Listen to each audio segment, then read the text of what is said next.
আলহামদুলিল্লাহ, আজকে আমাদের কষ্টের পিচটি রোলিং করা হচ্ছে। সকাল সকাল রোলার মেশিনটি আসার কথা ছিল, অলরেডি রোলার মেশিনটি আমাদের মাঠে চলে এসেছে। গাইবান্ধা জেলা স্টেডিয়ামের পিচ কিউরেটর শামীম ভাইকে আমরা নিয়ে এসেছিলাম, কারণ ওনার পিচ করার দীর্ঘদিনের অভিজ্ঞতা রয়েছে। রোলিং এর উপর নির্ভর করে পিচ কতটা ভালো হবে, সুতরাং পিচটা যেন সর্বোচ্চ সমান হয় সেই চেষ্টা আমরা সকলে মিলে করতেছিলাম। রোলার মেশিনটা একবার গিয়ে আসার পর পিচের কন্ডিশন এই রকম।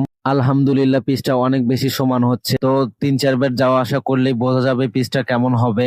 পিচের কন্ডিশন দেখে মনে হচ্ছিল যে গতবারের চেয়ে এবার পিচটা অনেক বেশি সমান হবে, কারণ ক্রিকেট বলের টুর্নামেন্ট অনেকটাই নির্ভর করে পিচের কন্ডিশনের উপর। পিচ যত সুন্দর এবং সমান হবে টুর্নামেন্ট ততই ভালো হবে।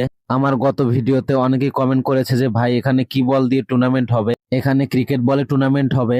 তো যারা অংশগ্রহণ করতে চাচ্ছেন এই টুর্নামেন্টে তারা খুব দ্রুত যোগাযোগ করবেন। কথা বলতে বলতে পিচের রোলিং করা প্রায় শেষ। তো আমরা সকলে মিলে দেখতেছিলাম যে কোথায় উঁচু কোথায় নিচু হয়েছে। তো আলহামদুলিল্লাহ, পিচ মোটামুটি সমান হয়েছে, তবে একেবারে সমান হয়নি। একেবারে সমান করার জন্য আমরা আবার ভাটা থেকে ব্লেড নিয়ে এসেছিলাম। পরবর্তী ভিডিওতে ব্লেড দিয়ে কিভাবে পিচ সমান করলাম সেটি দেখবেন। এই টুর্নামেন্টের যাবতীয় আপডেট পেতে আমার এই আইডিটিকে ফলো দিতে পারেন।